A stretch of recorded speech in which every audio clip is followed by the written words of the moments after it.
Anti biotics پاکستانیوں کی زندگیاں نگلنے لگیں۔ بیکٹیریا کش ادویات کا غیر ضروری استعمال ملک میں 25% اموات کی وجہ بن گیا۔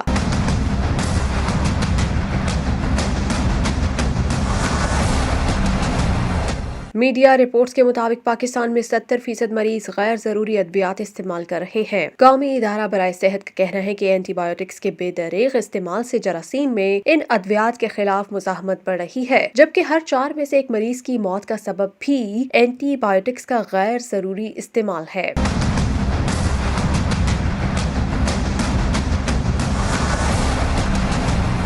قومی ادارہ برائے صحت کے مطابق بے دریغ استعمال کے باعث مارکیٹ میں دستیاب اکثر اینٹی بایوٹکس بے اثر ہوتی جا رہی ہیں۔ ماہرین صحت نے مریضوں سمیت عام شہریوں پر زور دیا کہ ڈاکٹرز کی ہدایت کے بغیر کوئی بھی دوا استعمال نہ کریں۔ نزلہ، زکام، کھانسی سمیت کسی بھی وائرل انفیکشن کی صورت میں اینٹی بایوٹکس کا استعمال غیر ضروری ہے، جبکہ ان کے مسلسل استعمال سے طویل مدتی بیماریاں بھی جنم لے سکتی ہیں۔